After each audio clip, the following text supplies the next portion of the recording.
Os governantes ainda acham que a Bíblia é um livro subversivo e perigoso. E por que eles têm tanto medo da Bíblia?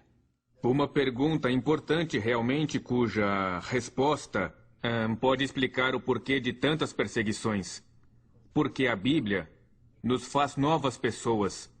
E todo o sistema no poder, seja o capitalismo, ou o comunismo, ou o islamismo, ou qualquer outro sistema religioso ou político, teme a hora em que Deus entra na vida de alguém, porque agora ela serve a um novo rei.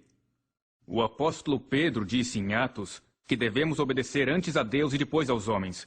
De repente, quem está no poder perde o controle sobre o homem que lê o livro, porque agora obedecemos a ele primeiro, mais do que aos outros. Isto nos leva à beira da desobediência civil, embora eu não devesse usar o termo. Mas talvez seja o caso. Por que devemos obedecer ordens imorais?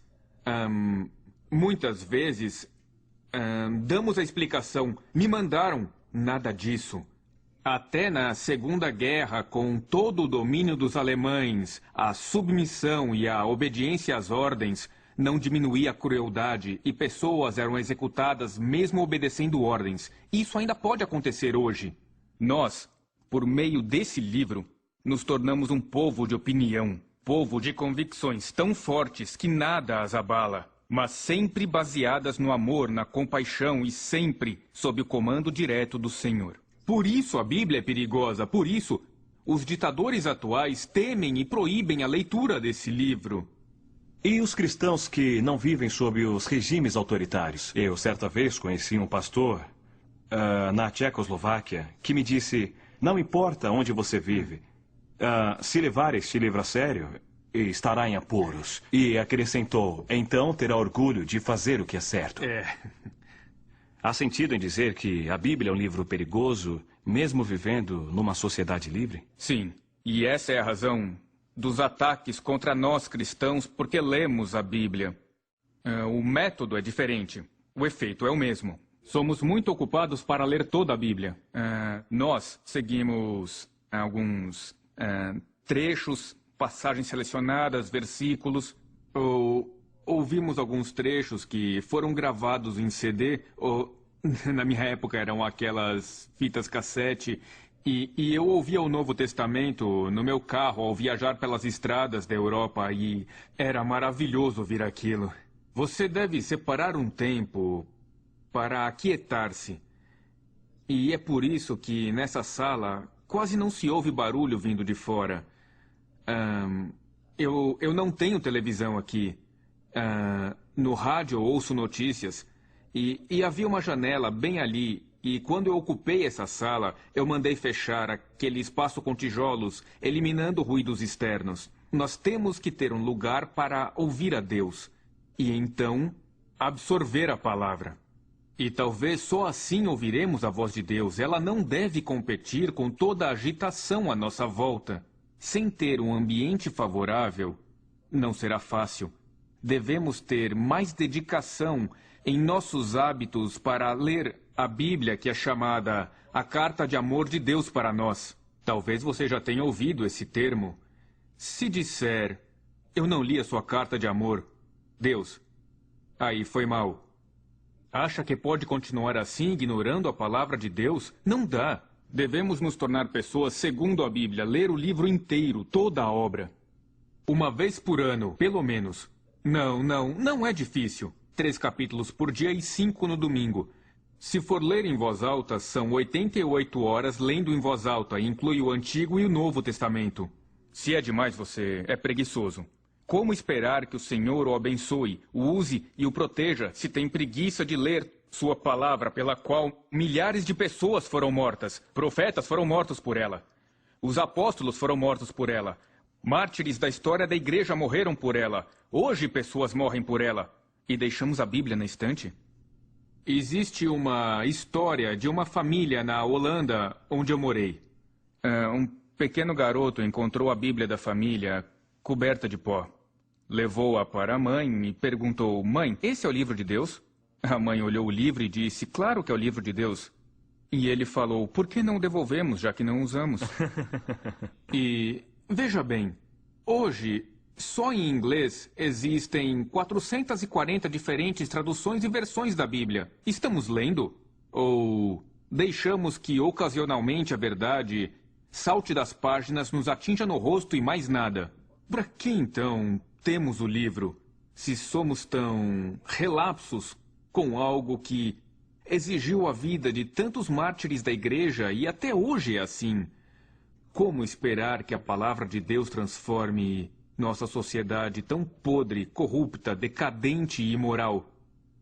Se a igreja não mudar e, não ocasionalmente, mas fervorosamente buscar a Deus, não há esperança para a humanidade, pois isso realmente depende da atitude, fé e ação dos cristãos. Há pessoas que desejarão percorrer o caminho que você trilhou. Então, dê-lhes um ponto de partida pelo qual poderão começar a viver segundo a Bíblia. Qual seria este ponto? Uma das minhas orações ainda é: Deus, faz-me verdadeiro. É tão fácil ser religioso. Isso não leva a lugar nenhum.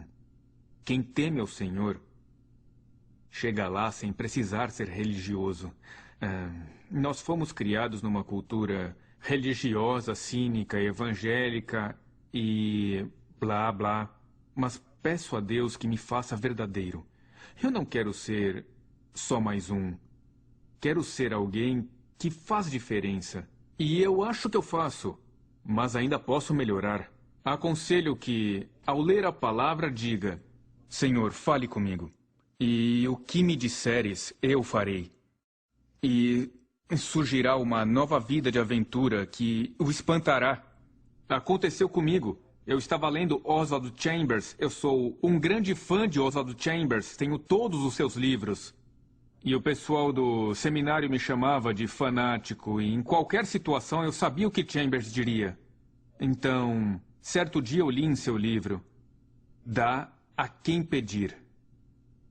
Ele escreveu no comentário: você vê um bêbado vindo lhe pedir algum dinheiro e logo pensa: não, porque ele vai comprar bebida. Mas não é isso que Jesus falou. Ele disse: dá a quem te pedir. Meu Deus, se tem que ser assim, eu o farei. Um dia depois veio um bêbado. Pediu dinheiro e eu entreguei. E depois eu pensei: é perigoso. Obedeci a Deus. Essa é a minha obrigação. O bêbado responde pelo que faz com o dinheiro.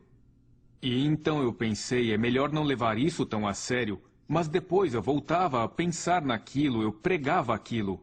E acontecia que no mesmo dia vinha alguém pedir algo, e nem sempre um bêbado, mas alguém. Pediram meu acordeão, eu entreguei porque eu tinha acabado de pregar sobre aquilo. Dá a quem te pedir. Isso é muito radical. Nas minhas viagens eu entrava em hotéis de luxo sem meus sapatos, porque eu vi um mendigo sem sapatos e lhe dei os sapatos, dei o casaco, e era até embaraçoso depois me hospedar num hotel de luxo sem sapatos, e eles estranhavam muito aquilo. Mas tudo bem, porque em casa eu tenho mais sapatos, isso é passageiro. Mas se eu decidir obedecer a Deus, assim que eu tomar conhecimento de qualquer versículo que fala em comportamento, Deus então me provará. Se Deus não o provar, me surpreenderei. Se você nunca for atacado pelo diabo, me surpreenderei. Mas como? Eu não sou digno de um ataque? Você perde por problemas quando segue a Jesus radicalmente. Mas nos problemas diga aleluia, eu estou no caminho certo. E siga o livro. Siga o livro, siga. Ele transforma a sua vida, e agora, quando leio aquele texto no Sermão da Montanha, penso ser melhor esperar até pregar sobre isso de novo. Porque Deus nos leva a sério. Isso é encorajador. Aleluia!